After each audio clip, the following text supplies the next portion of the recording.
That may be the greatest catch I've ever seen in my life. Okay, we're going to go through and we are going to cover every single wide receiver tight end matchup.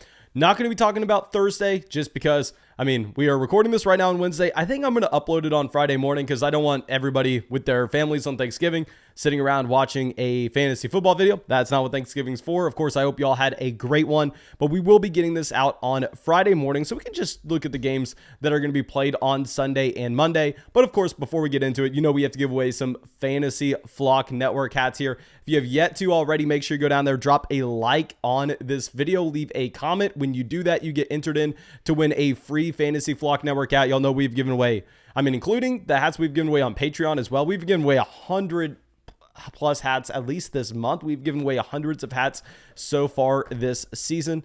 And yeah, other than that, make sure y'all go support the show by making your first deposit on Underdog Fantasy with promo code FLOCK. When you make that first deposit on Underdog Fantasy with promo code FLOCK, they'll match you dollar for dollar on that deposit up to $100. They have drafts that you can get into if you want to draft the team just for week 12, just for week 13, whenever you want to do that. If you want to go out there and check out some of their player props, they have a ton that we crushed last week. Of course, it's only available in about 99% of states that there are now available in Louisiana. I believe it's not available in Nevada because obviously you got Vegas. And then also it's not available in Washington State. They don't have any of the DFS companies available there. Not available in Wyoming, Hawaii, and maybe one or two other small ones I don't know about, but that should be it. Let's go through and let's dive into these games. Let's lead it off with the Cincinnati Bengals and the Pittsburgh Steelers, where there's a lot to talk about here because with the Pittsburgh Steelers, obviously you play Deontay Johnson. Deontay Johnson's been fantastic. If you're looking at our wide receiver rankings this week,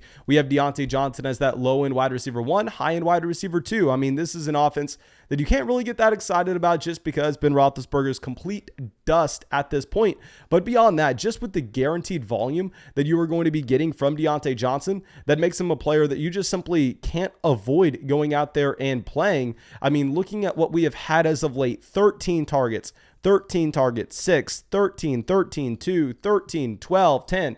This is a wide receiver that's had 95 targets so far this year through 9 weeks so far. So it doesn't matter if historically he is incredibly inefficient. Even just looking at his yards per target this season, not great. Obviously the touchdown rate's not going to be sky high with Deontay Johnson either. When you're getting this type of volume, you're a must-start player every single week regardless. Don't love the matchup against the Bengals, who have had a better defense than a lot of people expected, including myself coming into this season. You're playing Deontay. Now, where we have to begin to wonder on the Pittsburgh Steelers side is, can we play Chase Claypool? Can we play Pat Freiermuth? Those are going to be the two receiving options that you really aren't sure of. This past week, Claypool did get 9 targets against the Los Angeles Chargers, but I would imagine that there's no way that this game between the Pittsburgh Steelers and the Cincinnati Bengals is as high scoring as what you had this past week against the Chargers and the Steelers. So I'm going to be naturally lowering my expectations on what we have from a couple of these secondary wide receiver options in Pittsburgh. And if you're looking at just a season-long perspective with Chase Claypool, I actually think we probably have a breakout game coming because the volume, you've had 61 targets. We know the efficiency on a per target basis will actually be a little bit higher with Chase Claypool based on what we have seen so far through the first 2 years of his own NFL career compared to Deontay Johnson. And one other thing that I want to discuss is the fact that it feels like Claypool's due for some touchdowns here. Going back to what we had in 2020, this was a wide receiver that had 98 targets and 8 receiving touchdowns. His rookie season, he had 2 rushing touchdowns. Those rushing touchdowns are no longer going to be there with Najee Harris. They're not going to have that red zone role for him. But still, the fact that he was able to have 8 touchdowns through 98 targets tells us that a 6'4", 227 athletic freak wide receiver probably going to have a higher touchdown rate than a lot of people would expect. So far this season, he's had 61 targets and only 1 touchdown. I think that's going to be flipping in the positive direction sometime soon. Now, the issue with Chase Claypool is, can we predict exactly when that's going to come? I don't necessarily think so. I'm viewing Claypool as a low floor wide receiver, but has that elite ceiling to pop off any given week. So maybe if you're getting into one of those tournaments on Underdog Fantasy, maybe if you're going to go submit a DFS lineup in a tournament style, you want to be looking at Claypool knowing that he can just, break the week any given time. But at the same time, if we're submitting a starting lineup from a fantasy football perspective and it's supposed to be a close matchup, maybe you're favorited, that's not going to be the spot to play Claypool. I would rather play him when we're severe underdogs. If you're a severe underdog in your matchup, then I think that Chase Claypool and the ceiling he provides maybe could swing things for you. And then on the side of the Cincinnati Bengals, you play Jamar Chase. Jamar Chase, top 10 wide receiver. Don't need me to talk about that at all. What we can look at, though, is going to be T. Higgins. Higgins has been a must-start wide receiver for me every single week so far this season. And my God, it has not turned out that well for us, to be completely honest. I mean, right now, T. Higgins, the wide receiver 41. The wide receiver 41 on a points per game basis so far this year. I mean, going into this past week, he was averaging essentially 8 targets a game in Cincinnati. And based on what we had from him his rookie season, and based on the fact that Jamar Chase commands so much defensive attention, 8 targets a game when Joe Burrow is your quarterback, I thought that would be fantastic for T. Higgins. However, just the production has not been there. I mean, he's had a lot of unlucky games where he's getting stopped at the 1-yard line, not finding his way into the end zone.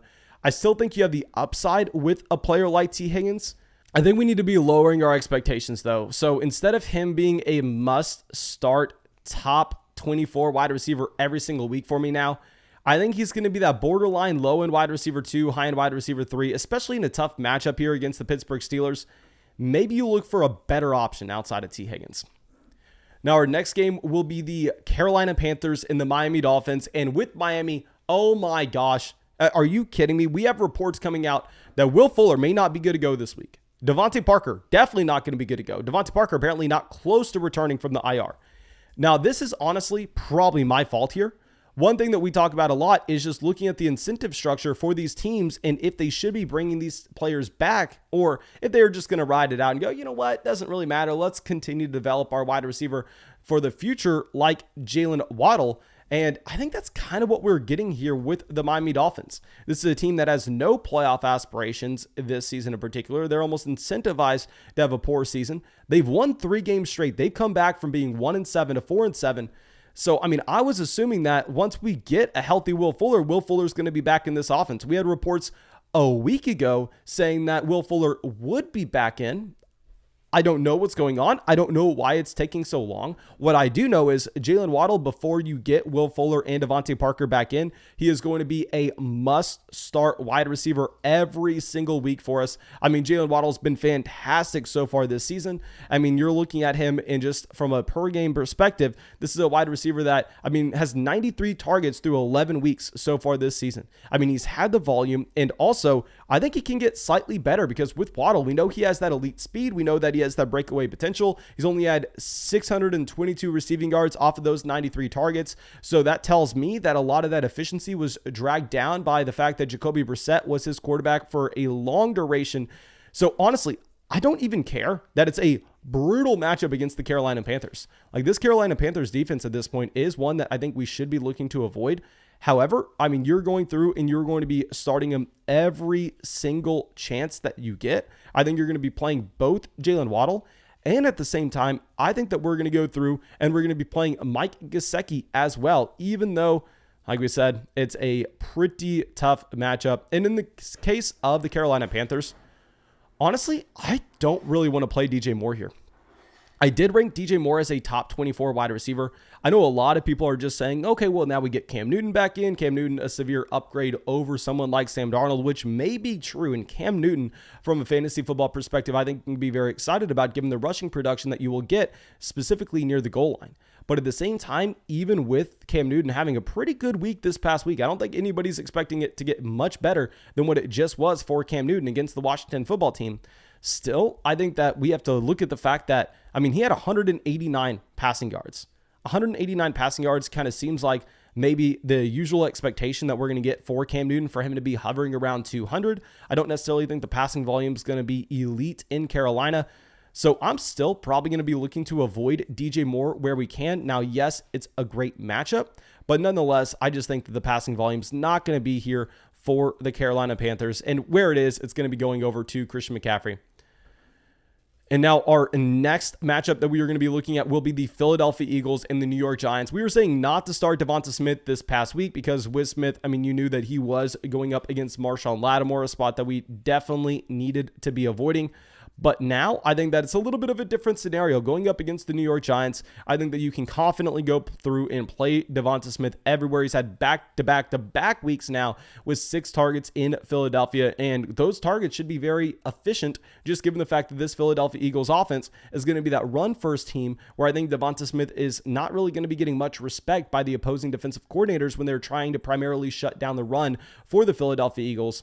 And then going through and looking at what we have with Dallas Goedert. Dallas Goedert literally is an elite level tight end. I mean, y'all know we've been saying this since Zach Ertz got traded, but with Dallas Goedert, this is a player that you just have to say, okay, well, at the end of the day, I mean, he is going to be played every single week that you have him.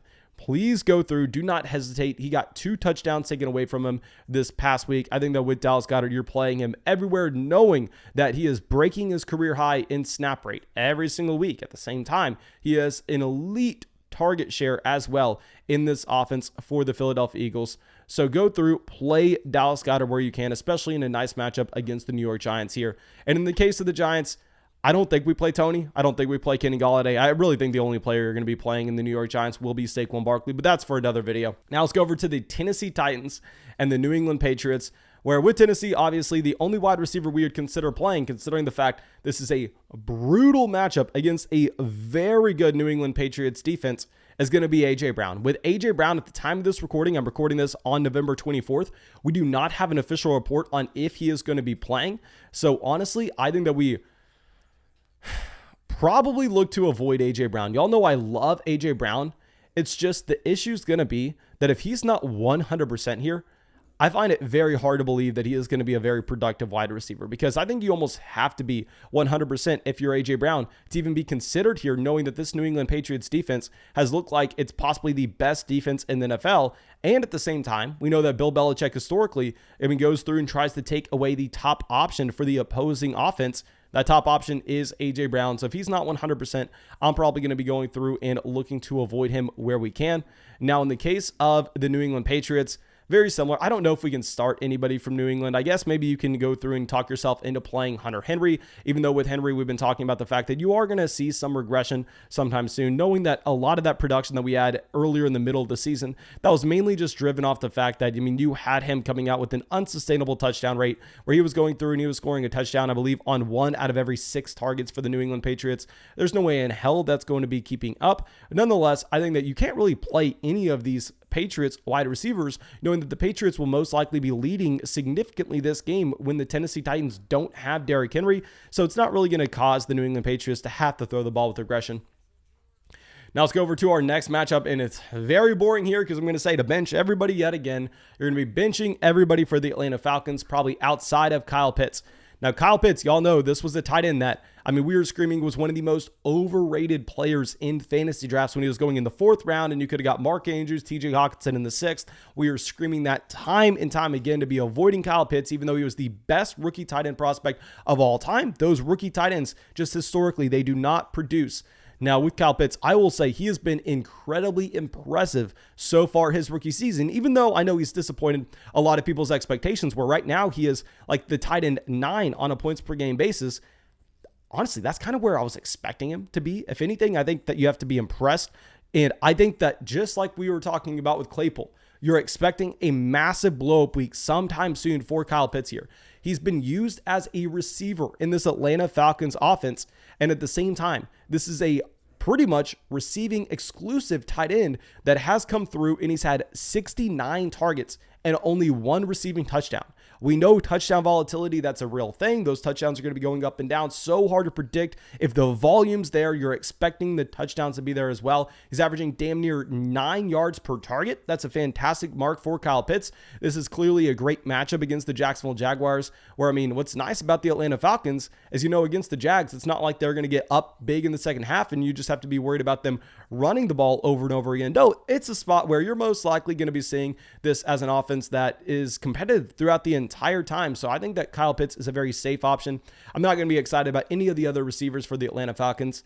And then with the Jacksonville Jaguars, I talked myself into Dan Arnold this past week because Dan Arnold had a 5-week stretch for the Jacksonville Jaguars that he had over 60 receiving yards in 4 out of 5 weeks. So I was looking at that from Dan Arnold going, okay, well, he is an extremely high floor player. We're going through and putting him in the starting lineup everywhere we can. I told a million people to go through and play Dan Arnold this past week. Oh my gosh. Clearly that did not work out well. Dan Arnold, 0 targets, 0 receptions, 0 receiving yards, 0 touchdowns. Now I'm stuck in pretty much a tough spot. Because if we take a step back, if we just remember what we liked about Dan Arnold a week ago, I mean, it's different now. We definitely have to move him down our rest of season rankings. But how different is it truly? And at the same time, you're looking at him and saying, well, this is going to be a tight end that has a great matchup against the Atlanta Falcons. What I can tell you is you're not playing Marvin Jones. You're not playing Laviska Shenault. Both options have been horrendous so far. I mean, just over the past 2 months, really. Like if you're looking at what we have gotten from Marvin Jones in particular, this was a wide receiver that started off hot at the beginning of the season. But Marvin Jones, you know how many double-digit fantasy points weeks he has had since week 3?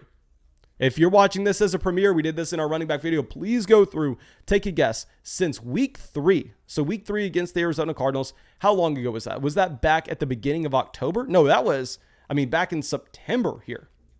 How many double-digit fantasy points, just getting to 10 fantasy points, has Marvin Jones had so far since then? 1. And that was back in week 6 against the Miami Dolphins. We are in week 12. You cannot consider Marvin Jones, even with the Jamal Agnew injury, as well as even with the very good matchup against the Atlanta Falcons.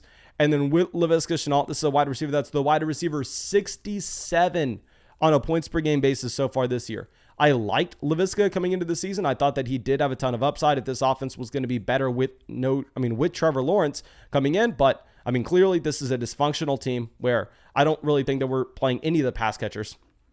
And now going over to our next game, we'll have the Tampa Bay Buccaneers and the Indianapolis Colts. The Bucs, you go through, you play Godwin, you play Evans, top 10 wide receivers, nothing to talk about here. And in the case of the Indianapolis Colts, you're playing Michael Pittman. Michael Pittman, we are ranking as a high-end wide receiver too. Clearly, this Indianapolis Colts offense is significantly better than it was at the beginning of the season when we have a fully healthy Quentin Nelson, when you have a fully healthy Carson Wentz. So there's no hesitation for me to go through and play Michael Pittman, especially knowing that this Tampa Bay Buccaneers defense is a much better run defense than they are a pass defense. So yeah, for me, I'm going to be going through and playing him everywhere I can.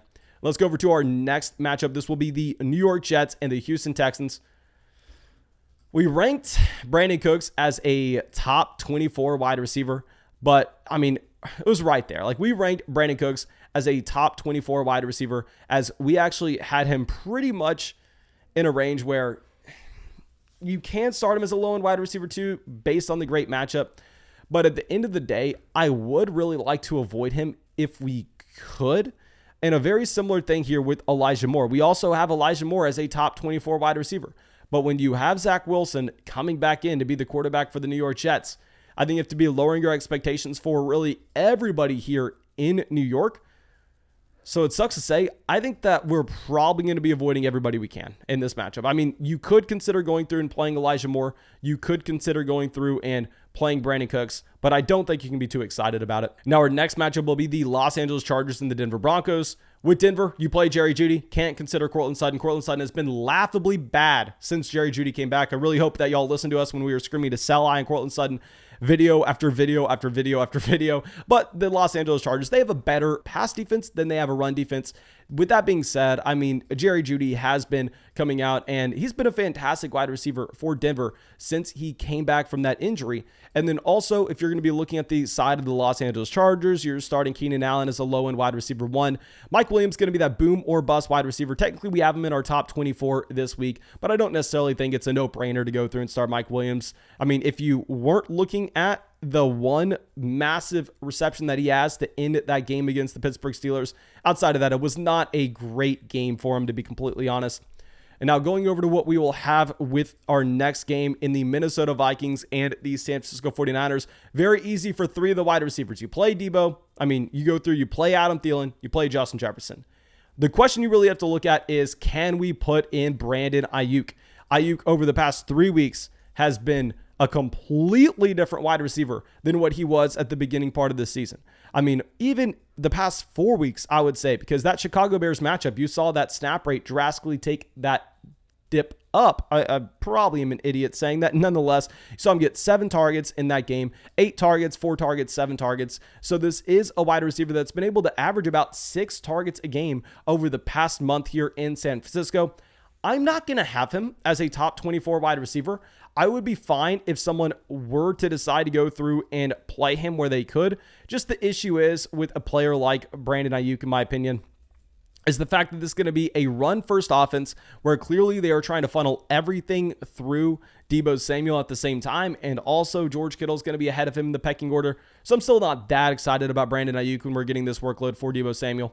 In our next matchup, the Los Angeles Rams and the Green Bay Packers. Very simple here. You go through, you play Cooper Kupp, you play Devontae Adams, play no one else. Van Jefferson, I would consider over Odell Beckham Jr. We had a question in the live stream coming out, I believe last night it was, and saying, okay, can we play Odell now that you're looking at him in a spot where we are getting the full bye week to get him acclimated to this? No. Odell hasn't had a 100-yard receiving game since Tom Brady was the quarterback for the New England Patriots. You can't go through and play Odell Beckham Jr. I mean, with Odell, I think you have to be lowering your expectations about really anything that we're going to be getting from him anytime soon. I think that we're going to go through and only play those top 2 studs. And then in the case of the Cleveland Browns, the Baltimore Ravens, you do not play anybody for the Browns passing offense, as we've been saying all season. And for the Baltimore Ravens, a little bit of a different scenario. You can play Hollywood Brown. You play Mark Andrews with Rashad Bateman. I actually think that we're only going to be playing Bateman in great matchups. I would not consider this a great matchup against the Cleveland Browns here. The Browns have had a pretty good defense overall. So yeah, I'm not going to be playing Rashad Bateman against the Browns. We would be looking more so for a shootout game potential, and I don't necessarily think that this game has that shootout potential. And now our last game that we're going to be looking at, the Seattle Seahawks, the Washington football team. Very simple.